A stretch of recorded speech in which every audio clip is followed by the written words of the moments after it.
Iran भड़का हुआ है। क्या इजराइल नहीं चाहता कि युद्ध रुके और इसलिए वो लेबनान को बुरी तरह फोड़ रहा है? क्या पाकिस्तान ने सीज फायर की शर्तों पर अपनी तरफ से कुछ गेम खेला है?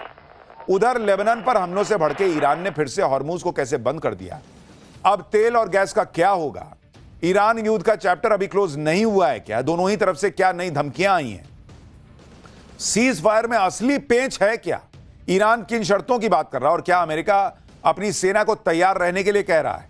सारी बातें आज जो हुई हैं उसके बारे में बताऊंगा, लेकिन पहले एक झलक देखिए। लेकिन अब इसमें ऐसे ऐसे पेंच फंस गए हैं कि फिर से आफत आ गई। सीज फायर की शर्तें पूरी दुनिया में वायरल हो गई थी। आज अगर सीज फायर लगभग टूट गया तो इसकी बड़ी वजह लेबनान पर इजराइल के हमले बताए जा रहे हैं। क्योंकि आप देखिए, ईरान ने कहा कि लेबनान भी सीज फायर का हिस्सा था। अमेरिका कह रहा है कि लेबनान सीज फायर में नहीं था। भाई, तुमने गलत समझ लिया। ईरान कह रहा है वो कैसे नहीं होगा भाई। ईरान का लॉजिक ये है कि कल को हम कह दें कि हम जो है वो अमेरिका के साथी दोस्तों पे हमला नहीं करेंगे, लेकिन इजराइल को मारते रहेंगे, तो आपको चलेगा? तो वैसे ही वो कह रहा है कि आप लेबनान को मारोगे तो हम कैसे सीज फायर मानेंगे? सीज फायर में लेबनान शामिल था या नहीं, कौन सच बोल रहा है कौन झूठ बोल रहा है, ये आपको आगे बताऊंगा। लेकिन पहले देखिए कि इजराइल ने लेबनान में कैसी तबाही मचाई जिससे ईरान भड़क गया। सीज फायर टूटने का खतरा खड़ा हो गया। उधर ईरान और अमेरिका के बीच सीज फायर लागू हुए एक दिन भी नहीं बीता, इधर इजराइल ने लेबनान पर बमों की बरसात कर दी। इन 8 तस्वीरों को देखिए बॉस। इजराइल ने लेबनान का धुआं धुआं कर दिया। इजराइल की सेना ने लेबनान पर फाइटर जेट से बम गिराए, इसके साथ ही मिसाइलों से भी जबरदस्त अटैक किया, जिसकी वजह से चंद मिनटों के अंदर लेबनान के कई इलाके धमाकों की गूंज से दहल उठे। बताया जा रहा है कि यह लेबनान पर पिछले 30 सालों में इजराइल का सबसे बड़ा हमला है। लेबनान का कोई ऐसा कोना नहीं बचा जहां इजराइल ने बम नहीं गिराया। इजराइल की एयर स्ट्राइक ने लेबनान में कैसे कोहराम मचा दिया, उसे समझने के लिए कुछ तस्वीरें देखिए। जैसे एक बड़ा बम एक बहुमंजिला इमारत से टकराकर फटा, इमारत धमाके को झेल ही नहीं पाई और देखते देखते पूरी इमारत भरभरा के ढह गई, अफरा तफरी मच गई। देखिए जरा, यानी इजराइल ने लेबनान को फोड़ कर रख दिया। लेबनान के एक और गांव से तस्वीर आई। सब कुछ सामान्य लग रहा है, यहां पर लोग सड़क से गुजरते दिख रहे हैं। तभी अचानक सड़क के किनारे खड़ी गाड़ियों के पास जोरदार धमाका हुआ, जिसके बाद लोग जान बचाने के लिए भागते दिखाई। धुआं धुआं हो गई। लोगों को अलर्ट करने के लिए शहर में इमरजेंसी सायरन की आवाज गूंजने लगी। बेरूत में तो इजराइल ने इतने बम गिरा दिए कि वीडियो बनाने वाले एक जगह धमाके की तस्वीरें रिकॉर्ड करते, तब तक दूसरी जगह इजराइल बम गिरा देता। अब आप देखिए कि इजराइल ने लेबनान पर कितनी बड़ी एयर स्ट्राइक की। इजराइल ने सिर्फ 10 मिनट के अंदर लेबनान पर 100 से ज्यादा हवाई हमले किए। इन हमलों में 300 से ज्यादा लोगों की मौत हो गई, जबकि 1200 से अधिक लोग गंभीर रूप से घायल हुए। इजराइल की एयर स्ट्राइक में कई इमारतें पूरी तरह ध्वस्त हो गई। इजराइल ने इस एयर स्ट्राइक में 50 से ज्यादा फाइटर जेट्स का इस्तेमाल करने का दावा किया है। इसके साथ ही इजराइल ने मिसाइल लॉन्च करने का भी दावा किया। इजराइल का दावा है कि उसने एयर स्ट्राइक में हिजबुल्लाह ठिकानों को निशाना बनाया। इजराइल ने एयर स्ट्राइक में हिजबुल्लाह के चीफ नईम कासिम के पर्सनल सेक्रेटरी को मारने का दावा किया है। खुद इजराइल के पीएम नेतन्याहू ने बेरूत में एक इमारत में हुए धमाके में हिजबुल्लाह के चीफ के सेक्रेटरी के मारे जाने का दावा किया। नेतन्याहू ने अपने ट्विटर हैंडल से इस हमले का वीडियो भी शेयर किया। देखिए जरा।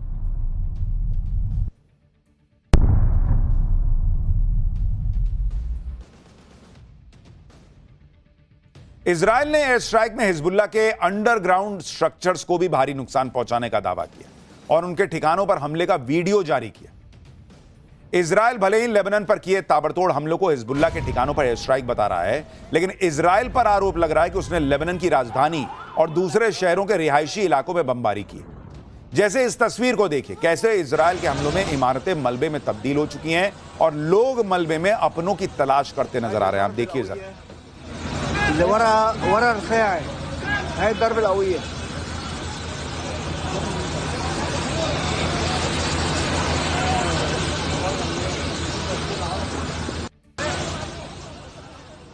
और यह हाल सिर्फ एक शहर का नहीं है बॉस। लेबनान के कई शहरों में इजराइल के हमले के बाद इसी तरह की तस्वीरें दिख रही।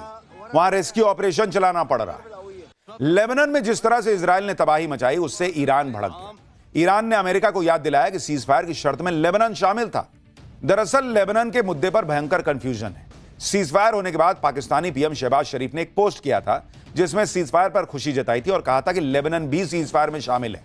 ईरान के विदेश मंत्री अरागची ने शहबाज शरीफ की पोस्ट शेयर की और कहा कि ईरान और अमेरिका के बीच शर्तें एकदम क्लियर और स्पष्ट है। अमेरिका को चुनना होगा, सीज फायर या इजराइल के जरिए युद्ध, दोनों एक साथ नहीं हो सकते। दुनिया लेबनान के नरसंहार को देख रही है। अब गेंद अमेरिका के पाले में है और दुनिया देख रही है कि अमेरिका अपने वादों पर कितना खरा उतरता है। यानी ईरान कह रहा है कि सीज फायर में लेबनान का जिक्र था, पाकिस्तानी पीएम का ट्वीट देख लो उठाकर, लेकिन अमेरिका इसको मानने को तैयार नहीं। अमेरिकी उपराष्ट्रपति जेडी वेंस कह रहे हैं कि लेबनान सीज फायर का हिस्सा नहीं था बॉस, ईरान को गलतफहमी हो गई। सुनिए जेडी वेंस को। यानी लेबनान के मामले में भयंकर कंफ्यूजन है। इजराइल लेबनान के मामले को सीज फायर की शर्तों में मानता नहीं है। अमेरिका भी इजराइल की बात से सहमत है, लेकिन ईरान खुलकर कह रहा है कि भाई लेबनान पर हमले नहीं रोकोगे तो सीज फायर का कोई मतलब ही नहीं। बात सिर्फ लेबनान की ही नहीं है, सिर्फ लेबनान ही सिंगल रीजन नहीं है। ईरान ने अमेरिका पर आरोप लगाए हैं कि अमेरिका का इतिहास रहा है वो बार बार धोखा देता है। इस बार भी अमेरिका ने यही किया है। ईरान ने कहा कि ट्रंप ने खुद ईरान के 10 पॉइंट प्रस्ताव को बातचीत के लिए आधार माना था, लेकिन बातचीत शुरू होने से पहले ही उसकी शर्तों का उल्लंघन कर दिया। ईरान ने बताया कि सीजफायर की 3 शर्तों का उल्लंघन हुआ है। पहली शर्त लेबनान में सीजफायर लागू करने की शर्त थी, इसका उल्लंघन किया गया। दूसरी शर्त वो कह रहा है कि ईरान के एयर स्पेस का उल्लंघन नहीं होना चाहिए, लेकिन अब भी ड्रोन हमले हो रहे हैं। तीसरी शर्त थी ईरान के यूरेनियम एनरिचमेंट के अधिकार को मान्यता देना, लेकिन अब अमेरिका इससे इनकार कर रहा है। ईरान कह रहा है कि जब सीजफायर की शर्तें तोड़ी जा रही हैं तो बातचीत करना तो लॉजिकल ही नहीं रह गया ना। फिर ईरान ने कहा कि अगर लेबनान पर हमले जारी रहते हैं तो उसका अंजाम भुगतना होगा, इससे हालात और मुश्किल हो जाएंगे। सुनिए यूएन में ईरान के राजदूत ने क्या कहा।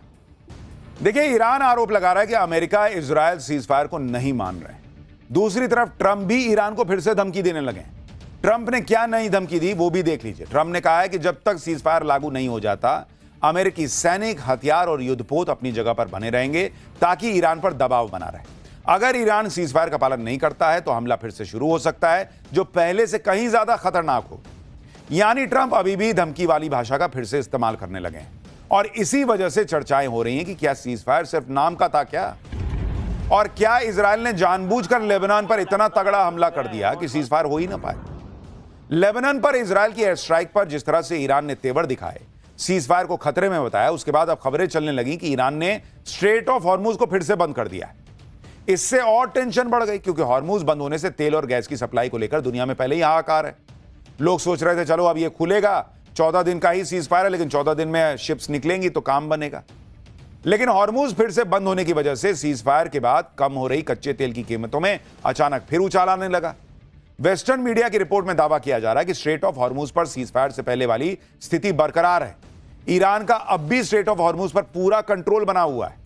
ईरान कह रहा है कि जो भी शिप पास करना चाहेगा उसे ईरानी सेना और अथॉरिटीज की मंजूरी लेनी होगी। ईरान ने संकेत दिए हैं कि आने वाले समय में हर रोज 15 से ज्यादा जहाज स्ट्रेट ऑफ हॉर्मुज से नहीं गुजरने दूंगा। यानी मामला अब भी बहुत नाजुक है। इधर सीजफायर चलेगा या टूट जाएगा, इस पर दुनिया तनाव में है। दूसरी तरफ पाकिस्तान में ईरान और अमेरिका के बीच बातचीत की तैयारी हो रही है। इस्लामाबाद में शुक्रवार यानी 10 अप्रैल को ईरान और अमेरिका के बीच संभावित बातचीत होनी है। इसका ऐलान पाकिस्तान की तरफ से किया गया था। अब इसकी तैयारी शुरू हो गई है। पाकिस्तान में अमेरिकी चार्ज डी अफेयर ने पाकिस्तान के गृह मंत्री मोहसिन नकवी से मुलाकात की और सुरक्षा का जायजा लिया। इस्लामाबाद और रावलपिंडी में 2 दिन की छुट्टी घोषित कर दी गई है। कड़ी सुरक्षा व्यवस्था का इंतजाम किया जा रहा है। तमाम होटल खाली करा दिए गए। अब यह भी देखिए कि पाकिस्तान में ईरान और अमेरिका की बातचीत को लेकर कितनी जबरदस्त लेवल की तैयारी चल रही है। पाकिस्तान ऐसे ऐसे फैसले कर रहा है जिसने सबको हैरान कर दिया। पाकिस्तान ने ईरान और अमेरिका की संभावित बातचीत के लिए पूरा माहौल बना दिया। ईरान और अमेरिका की बीच बातचीत इस्लामाबाद के 5 स्टार होटल सेरेना में होनी है। सेरेना होटल के आसपास 3 किलोमीटर के दायरे को खाली करवा दिया गया है। होटल में पहले से ठहरे हुए मेहमानों को 12 अप्रैल तक के लिए बाहर कर दिया गया है। मेहमानों से इंपॉर्टेंट इवेंट का हवाला देकर होटल छोड़ने की अपील की गई। इस्लामाबाद में ईरान और अमेरिका को होस्ट करने के लिए पाकिस्तान तैयारी तो कर रहा है, लेकिन अभी यह तय नहीं है कि दोनों देशों का प्रतिनिधिमंडल पाकिस्तान आएगा भी या नहीं, क्योंकि ट्रंप ने कल कहा था हो सकता है कि जेडी वेंस पाकिस्तान न जाए। वहीं ईरानी प्रतिनिधिमंडल के आने पर भी संदेह जताया जा रहा है। पाकिस्तान में ईरान के राजदूत रजा अमीरी मोगदम ने बातचीत में शामिल होने की जानकारी देने वाला ट्वीट डिलीट कर दिया। ईरान के राजदूत ने लिखा था कि सीजफायर के उल्लंघन के बाद भी ईरान का प्रतिनिधिमंडल आज रात गंभीर बातचीत के लिए पाकिस्तान आएगा, लेकिन बाद में यह ट्वीट ही डिलीट कर दिया। पाकिस्तान की मीडिया में इस बात को लेकर चर्चा हो रही है कि शायद जेडी वेंस पाकिस्तान न आए। सुनिए एक बार।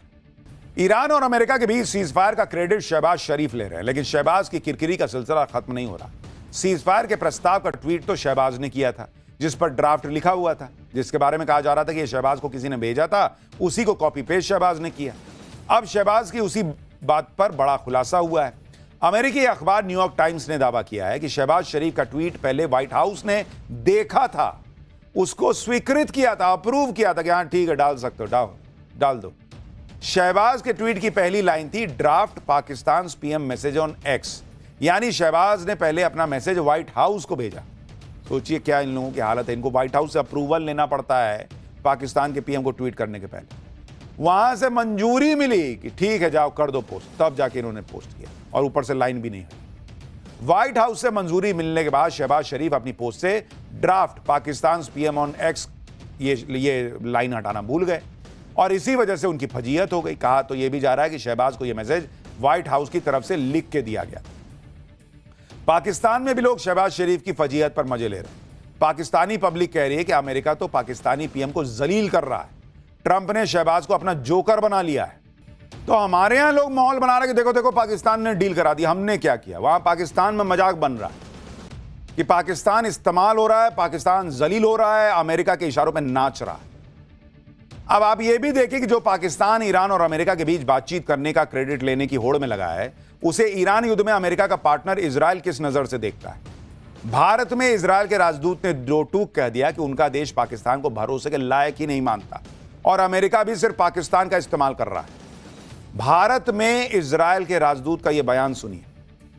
We don't see Pakistan as a credible player. I think that the United States has decided to use the services of the facilitation of Pakistan for their own reasons. We have seen in the past how the United States has managed to take problematic states like Qatar and Turkey and use them for the benefit of achieving an agreement with Hamas. बताइए, Israel के राजदूत कह रहे हैं कि हम पाकिस्तान को कुछ नहीं मानते, अमेरिका उनकी सर्विस ले रहा है। हालांकि ईरान और अमेरिका के बीच हुए सीजफायर से खाड़ी देशों ने राहत की सांस ली। सऊदी अरब, यूएई, कुवैत, कतर और ओमान ने दावा किया है कि आज उन पर किसी तरह का कोई हवाई हमला नहीं हुआ।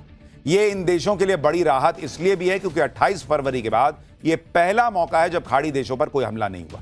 यूएई के रक्षा मंत्रालय ने बयान जारी किया कि 9 अप्रैल को उनका देश किसी भी तरह के हवाई खतरे से आजाद रहा। सऊदी अरब, कतर और ओमान की सेना ने भी बयान जारी किया और उन्हें किसी तरह के ड्रोन हमले की रिपोर्ट नहीं मिलने की बात कही। बहरीन ने भी आज किसी तरह का हमला नहीं होने की बात कही। यानी ईरान एक तरह से सीजफायर के अपनी बात को मान रहा है। वो बस ये कह रहा है कि लेबनान में अटैक मत करे इजराइल, नहीं तो फिर ये सीजफायर नहीं टिकेगा। यानी खाड़ी देश भी मान रहे हैं कि सीजफायर का असर दिख रहा है। ईरान की तरफ से आज एक भी हमला उन पर नहीं हुआ, लेकिन इजराइल तो अलग ही लाइन पर चल रहा है। इजराइल मानने को तैयार नहीं है और लगातार लेबनान पर हमले कर रहा है। इजराइल के प्रधानमंत्री नेतन्याहू ने सीजफायर पर कहा कि महत्वपूर्ण बात यह है कि ईरान पहले से ज्यादा कमजोर है और इजराइल पहले से ज्यादा मजबूत है। हम अपने अतिरिक्त लक्ष्य या तो समझौते से या लड़ाई के जरिए हासिल करेंगे। नेतन्याहू ने कहा कि यह युद्ध का अंत नहीं है, हमारी उंगलियां ट्रिगर पर ही हैं, हम किसी भी समय युद्ध दोबारा शुरू करने के लिए तैयार हैं।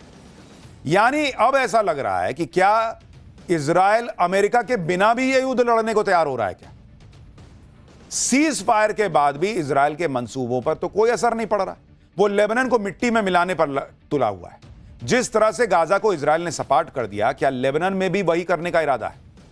अब तो यह चर्चा भी लोग कर रहे हैं कि क्या इजराइल सीज फायर चाहता भी है या नहीं। इजराइल के diaspora affairs minister Amichai Chikli Iran के साथ सीज फायर से खुश नहीं दिख रहे हैं। इजराइल के मंत्री ने कह दिया कि ईरान के साथ सीज फायर करना एक गलती है, ऐसे देशों के खिलाफ सख्ती जरूरी होती है। ईरान नाजी जर्मनी और जापानी साम्राज्य जैसा है, ऐसे देशों को पूरी तरह हराना जरूरी होता है। सीज फायर चलने की संभावना सिर्फ 50% है।